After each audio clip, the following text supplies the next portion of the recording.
አብርሃም የሚባል ልጅ አገኘው። በጣም መልካም ሰው ነው። እግዚአብሔርን አንድ ቪዲዮ አሰራኝ። በአንድ ቪዲዮ 20 ሺህ ሰብስክራይብ ምናምን አገኘው። ሳም መጠጡ እና እንደዚህ በመሆኔ አብርሽ ነው ተጠያቂ ትላለች ጽጌ። ሰላም ሰላም፣ ጤና ይስጥልኝ ወደ የተከበራችሁ ቤተሰቦች እንዴት ናቸው? እኔ ያለው እግዚአብሔር ይመስገን። አብርሽ እንግዲህ ተጠያቂ አድርገዋለች ማለት ነው ጽጌ። ለምን ይሁን ተጠያቂ የሆነችው ያለችውን አብረን እንሰማለን ማለት ነው። ቤተሰብ መግቢያ ላይ እንደሰማችሁት እንግዲህ አብርሽ ማለት ከወደኩበት ያነሳኝ ለኔ ጀግና ነው። ምክንያቱም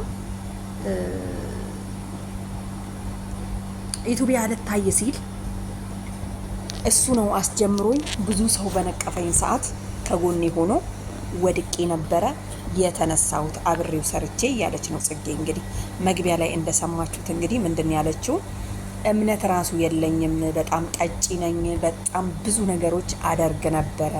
ከዛ ህይወት ውስጥ ለመውጣት ምክንያት የሆነኝ አብርሃም ነው።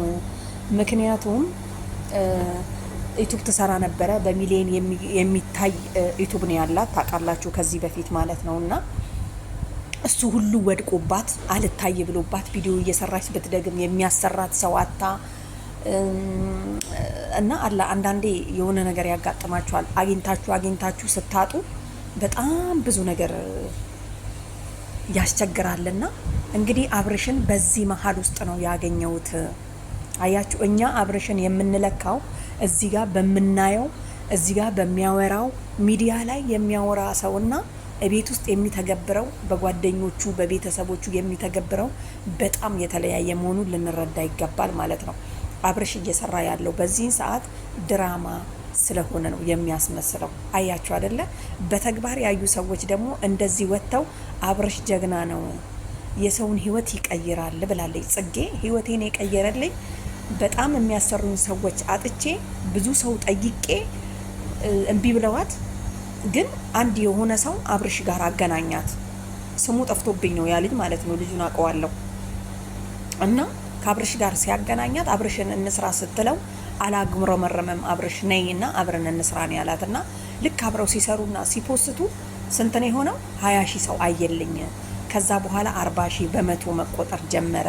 ስለዚህ አብርሽ ባያሰራኝ ኖሮ ዛሬ ላይ እዚህ አልደርስም ነበረ፣ ያጣሁትን ሁሉ አግኝቻለሁኝ ብላለች። እንግዲህ እኛ እና አብርሽን የምንገምታቸው እዚህ ላይ ባገኘነው ነገር ብቻ ነው። በነገራችን ላይ አብርሽን ተሞርክዘው ማለት ነው በጣም ብዙ ሰዎች እየተቀየሩ ነው የሚገኙት፣ በጣም ማለት ነው። እንደውም ዛሬ ይሄንን እኔ ያረኩትን ፕሮፋይል ያደረኩትን ማለት ነው አብረው ቲክቶክ ላይ እንትን ያሉትን ፎቶ ትላንትና ላይቭ ላይ ማለት ነው አንዷ ልጅ እንዴት እንደገጠመች የመዳም ቅመሞች በእናንተ ሰበብ እንደተቀየሩ በጣም ብዙ ነገሮች እየሰራንባችሁ እንደሆነ አብርሽ እናመሰግናለን ምናምን ነገር ብላ ግጥም ገጥማ ነበርና አውርጄው ነበረ። ትንሽ ባሰማችሁ ደስ ባለኝ፣ ግን ያው አልችልም አሁን። በጣም ይቅርታና በጣም ነው የገረመኝ ጽጌ። ይሄን ያህል ለአብርሽ አስባችሁታል? ከዳኒ ጋራ በጣም ብዙ ነገር አሳልፈዋል። እንደውም ዳኒ ነው ፍቅረኛሽ፣ ሌላ ፍቅረኛ የለሽም ሙሉ እስከማለት ደርሰን ነበረ፣ አይታችሁ ከሆነ ማለት ነው። እና ቤተሰብ እንግዲህ ሄርሚ ደግሞ በዚህ አጋጣሚ እንግዲህ ያው የዋህ ስለሆነች የዋሁን አግኝታለች ማለት ነው። ቤተሰብ በጣም ነው የምወዳት በነገራችን ላይ። እና እዚህ ጋር ማንም ሰው ለሚያደርገው ነገር ሚዲያ ላይ ወጥቶ ለገንዘብ ሊሰራ ለማግኘት ህይወቱን ለመቀየር ነው እንጂ ይሁን ነገር ራሱን ቀይሮ የሚመጣው የራሱ ባህሪ አይደለም። አያችሁ፣ አሁን እና አብርሽና ሩታ ቤት ብትሄዱ አብርሽና ሩታ እዚህ ጋር መታያቸው እንደዚህ የሚሰዳደቡ ሰዎች ቤታቸው ብትሄዱ ደግሞ ሌላ ሰው ሆኖ ነው የምታገኟቸው።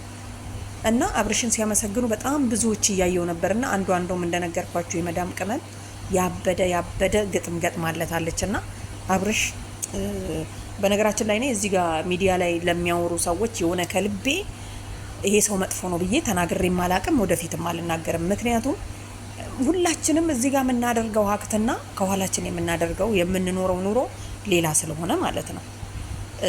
እና ጽጌ እንግዲህ ያው ያለችውን ሰምታችኋል። በጣም ብዙ መከራ እንዳየች ፊልሙንም ሰርታ ያመሰገነችው አብርሽንና ሊያሾ ከዚህ በፊት የሆነ አባያ ለብሳ ጽጌ ቪዲዮ ፊልም ሰርተው ፊልሙ ምን ይመለከታል ምናምን ግርግር ምናምን ነገር ነበረ፣ ግን ብዙ አላዳመጥኩትም። እሷ ግን ስትል ነው የሰማሁት። በአባያው የተነሳ ብዙ እንትን ወርዶብኝ ነበረ። ብዙ ሰው ሲተቸኝ ነበረ። ብዙ ሰዎችን በውስጥ አውርቻቸው ነበረ፣ ግን ማንም የሰማኝ የለም። ሊያሾ ግን ድምፅ ሆናኛለች እና ከልብ አመሰግናለሁ ብላሻለች። እግረ መንገዷን ማለት ነው። ያው እግረ መንገዴን እኔም ልንገርሽ ብዬ ነው ከሰማሹ። እና ምን ለማለት ፈልጌ የመሰላችሁ ቤተሰብ፣ አብርሽን አንተ እንዲነ ከአንተ እንዲነ ምናምን ነገር የምትሉ ሰዎች መጀመሪያ ተረጋጉ። ምንድን ነው ይሄ ነገር እየሰሩ ያሉት? ባህሪያቸው ነው? ኑሯቸው ነው? ምንድን ነው ምናምን ነገር ብላችሁ ማለት ነው። እና ማስመሰል ግድ ነው። ገባችሁ? እዚህ ጋር ኢትዮጵያ ውስጥ ተምራችሁ ራሱ ዲግሪያችሁን ይዛችሁ ስንቶቻችሁ ናችሁ መዳም ቤት የምትሰሩት? ስራ ስለጠፋ ነው። ስለዚህ እነኚህ ልጆች እዚህ ጋር መጥተው ሰርተው ህይወታቸውን ቢቀይሩ ማን ይከለክላል? ማንም አይከለክላቸውም ማለት ነው።